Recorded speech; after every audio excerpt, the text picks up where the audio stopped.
Do you know कि इट्सी का एक सेलर परचेज प्रोटेक्शन प्रोग्राम है जिसके अंडर अगर कोई भी बायर आपकी शॉप से परचेज करता है एंड देन क्लेम करता है कि उन्हें वो प्रोडक्ट जो है वो डिफरेंट प्रोडक्ट मिला है, या फिर वो क्लेम करते हैं कि उनका प्रोडक्ट उन्हें मिला ही नहीं है, या फिर लेट मिला है या डैमेज मिला है, तो इन केसेस के अंदर जो है आपके पेमेंट अकाउंट मतलब सेलर के पेमेंट अकाउंट से रिफंड नहीं होगा। इट्सी उन्हें खुद से रिफंड करेगा and seller can keep their earnings as it is. So basically इस वीडियो में हम यही बात करने वाले हैं, इस सेलर परचेज प्रोटेक्शन का किस तरीके से सेलर्स बेनिफिट ले सकते हैं, क्या इसकी एलिजिबिलिटी रिक्वायरमेंट्स है, तो इन्हीं सब के बारे में बात करेंगे। My name is Ankit and I have worked at Etsy.com for almost like 4 years and currently we are helping people to grow their business on Etsy। Video start करें उससे पहले एक छोटी सी रिक्वेस्ट, अगर आप Etsy के एक सेलर हो या सेलर बनना चाहते हो तो मेक श्योर कि आप ये चैनल सब्सक्राइब कर लो, आपको इसी टाइप का वैल्यूएबल कंटेंट जो है इस चैनल पे देखने को मिलता रहेगा। सबसे पहले लेट्स अंडरस्टैंड कि ये सेलर परचेज प्रोटेक्शन प्रोग्राम है क्या, क्योंकि ये ऐसा नहीं है कि Etsy ने अभी कुछ लॉन्च किया है नया, ये 2022 से रनिंग में है। तो जो सेलर कंटिन्यू सेल कर रहे हैं पिछले काफी सालों से उनको भी इस प्रोग्राम के बारे में नहीं पता है। सो ये प्रोग्राम Etsy ने 2022 में इसको इंट्रोड्यूस किया था।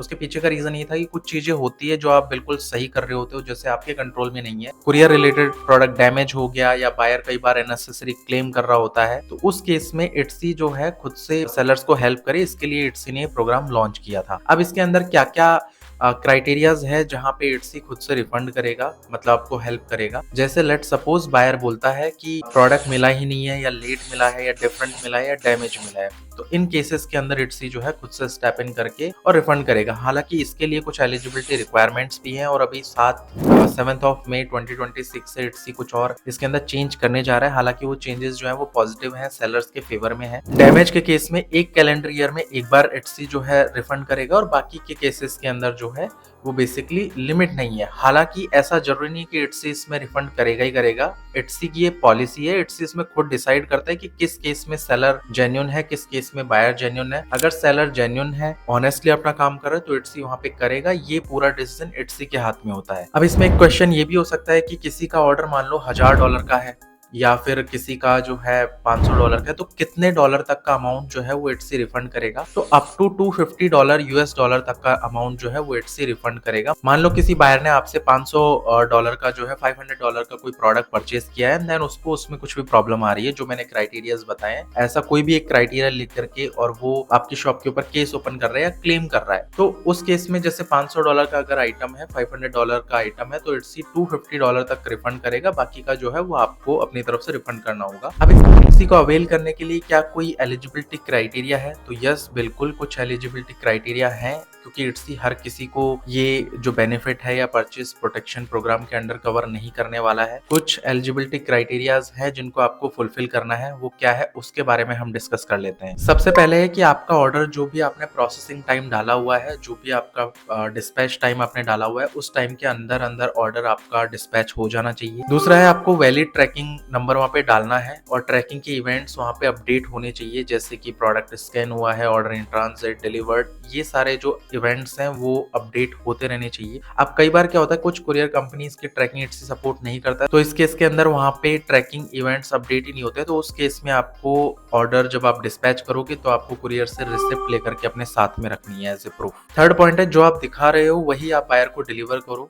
एग्जैक्ट प्रोडक्ट बायर को डिलीवर होना चाहिए, जो फोटोज में आपने दिखाया प्रोडक्ट, जो आपका डिस्क्रिप्शन है उससे मैच होता हुआ प्रोडक्ट ही बायर को डिलीवर होना चाहिए। इसके बाद में Etsy के जो कस्टमर सर्विस स्टैंडर्ड्स है, आपको उस पॉलिसी को मीट करना है। इसके अंदर 4 क्राइटेरिया होते हैं। आपका मैसेज रिस्पॉन्स रेट टाइमली होना चाहिए, ऑन टाइम डिस्पैच होना चाहिए, जो मैंने अभी आपको बताया, आपकी शॉप में बहुत ज्यादा केसेस नहीं होने चाहिए, और आपके एवरेज रिव्यू रेटिंग जो है वो पॉजिटिव होनी चाहिए। इसके बाद में कोई भी बायर अगर आपसे ऑर्डर परचेस करने के बाद में वहां पे ऑर्डर को लेकर के उसको प्रॉब्लम आ रही है, तो वो हेल्प का एक ऑप्शन होता है उस ऑर्डर के साथ में, हेल्प पे क्लिक करके आपको मैसेज करता है, तो वो जो मैसेज आता है उसका आपको 48 आवर्स में रिप्लाई करना है। अगर आप 48 आवर्स में रिप्लाई नहीं कर पाते हो, मिस कर देते हो, तो वहां पे सीधा सीधा जो है आप इस परचेस प्रोटेक्शन प्रोग्राम के लिए इनएलिजिबल हो जाओगे। तो ये कुछ एलिजिबिलिटी रिक्वायरमेंट्स है जिन्हें आपको फुलफिल करना है अगर आप इस प्रोग्राम का बेनिफिट लेना चाहते हो तो।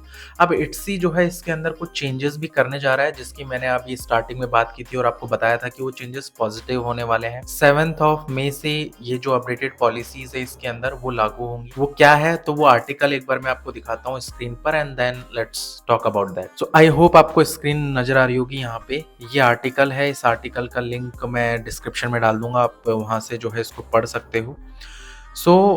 इसके अकॉर्डिंग जैसा मैंने आपको बताया कि स्टार्टिंग ऑन 7th में हम मतलब इट्स ये अपडेट कर रहा है शॉप इस पॉलिसी को लेकर के। अभी तक क्या था ना कि 2022 से अभी तक ये जो प्रोग्राम चल रहा था इसमें अगर $250 का अगर कोई भी आपका प्रोडक्ट है, मतलब $250 से ऊपर का कोई प्रोडक्ट है, तो सीधा-सीधा वो इस चीज़ से जो है इस प्रोग्राम से बाहर हो जाता था। मान लो कि $500 का अगर किसी ने आपसे आपकी शॉप से प्रोडक्ट परचेज़ किया है एंड देन वो उसमें कुछ प्रॉब्लम बता रहा है, तो इट्सी वहाँ पे सीधा-सीधा जो है सेलर्स को मना कर देता था, मतलब कि इस पॉलिसी के लिए सेलर एलिजिबल नहीं होता था। बट अभी आपका ऑर्डर कितना भी एक्सपेंसिव हो, $250 से अबव भी होगा, तो उसमें $250 तक इट्सी कवर कर लेगा, मतलब कि एटलीस्ट उसके अंदर कुछ ना कुछ पोर्शन जो है वो इट्सी की तरफ से जाएगा ही जाएगा। इसके बाद में ये जो नीचे क्लियर एलिजिबिलिटी रिक्वायरमेंट्स हैं और नीचे जो भी पॉइंट्स है वो हमने डिस्कस कर लिए हैं। एलिजिबिलिटी क्या क्या रहेगी उसके अंदर मैं आपको ऑलरेडी बता चुका हूँ। More human review for complex cases, तो कुछ जो कॉम्प्लेक्स केसेस रहेंगे, बहुत एक्सपेंसिव प्रोडक्ट्स वगैरह होंगे, उसके अंदर अभी तक क्या होता था कि कोई भी ह्यूमन इन्वॉल्व नहीं होता था। ये सारा जो है इट्सी का जो ऑटोमेटिक एल्गोरिदम है, सिस्टम है, वो फैच करता था कौन सा ऑर्डर एलिजिबल है, कौन सा ऑर्डर एलिजिबल नहीं है। बट अभी इसमें ह्यूमन इन्वॉल्वमेंट भी रहेगा, मतलब कि मतलब एक तरीके से वहाँ पे कोई एजेंट जो है वो भी बैठ करके और इस चीज़ को देखेगा कि आपका ऑर्डर जो है वो इसके लिए एलिजिबल है या नहीं है। तो this is another good news basically. और एक और गुड न्यूज़ है फॉर द सेलर्स कि पहले क्या होता था कि ऑर्डर डिलीवर होने के बाद में 100 डेज तक कोई भी बायर आपकी शॉप में केस ओपन कर सकता था, मतलब कि उसको प्रोडक्ट मिला लेकिन प्रोडक्ट उसको पसंद नहीं आया, मान लो कि प्रोडक्ट को लिए हुए 2 महीने हो गए, 3 महीने हो गए, बट वो केस ओपन कर सकता था। बट अभी के लिए क्या है कि ये जो केस ओपन करने का जो टाइम है, रिफंड होने का जो टाइम है बायर को, वो 30 डेज इट्सी ने कर दिया है। दैट मीन्स कि सिर्फ 30 आज आपका प्रोडक्ट अगर डिलीवर हो गया है तो आज से 30 डेज तक की बायर के पास में जो है ऑप्शन रहेगा केस ओपन करने का। 30 डेज के बाद में इट्सी जो है उस बायर को रिफंड नहीं मतलब रिफंड का ऑप्शन नहीं मिलेगा उस बायर को, और वो ना ही केस ओपन कर सकता है। ये एक अच्छी न्यूज़ है फॉर द सेलर्स। इसके बाद में है क्लियरर लेट डिलीवरी डेफिनेशन। तो पहले क्या है कि लेट डिलीवरी की कोई डेफिनेशन नहीं थी, वो बहुत शेडी सा था, बट इट्सी ने अभी ये भी क्लियर कर दिया है कि जो आपका डिलीवरी डेट रहेगा उसके 7 दिनों बाद तक प्रोडक्ट अगर बायर को नहीं मिलता है तब जाकर के वो लेट डिलीवरी का क्लेम कर पाएगा। और लेट डिलीवरी का जैसे मैंने आपको बताया कि अगर वो क्लेम करता भी है तो इट्सी उसमें आप अगर एलिजिबल हो तो इट्सी अपनी तरफ से जो है उस रिफंड को कवर करे। इसके बाद में ये कुछ एफएक्यूज हैं, इनको आप पढ़ सकते हो, रीड कर सकते हो। जैसे मैंने आपको बताया कि मैं ये आर्टिकल जो पूरा है वो डिस्क्रिप्शन में इसका लिंक डाल दूंगा, वहां से you can check it out. हालांकि मैंने इस वीडियो में बहुत ही सिंपल लैंग्वेज में आपको एक्सप्लेन कर दिया है, आपको ये आर्टिकल पढ़ने की जरूरत नहीं पड़ेगी, बट जस्ट इन केस आप अगर आर्टिकल पढ़ना चाहते हो तो you can read the article. I hope video आपको पसंद आया होगा। अभी आपको क्लियर हुआ होगा कि क्या परचेज प्रोटेक्शन प्रोग्राम है। इंडिया में काफी सारे सेलर्स को इसके बारे में तो पता ही नहीं है। वीडियो अगर आपको पसंद आया है तो आप लाइक कर दे, चैनल को जो है आप सब्सक्राइब कर ले अगर आपको ऐसा ही वैल्यूएबल कंटेंट आपको चाहिए तो। एंड मिलते हैं नेक्स्ट वीडियो में, तब तक के लिए take care and bye bye.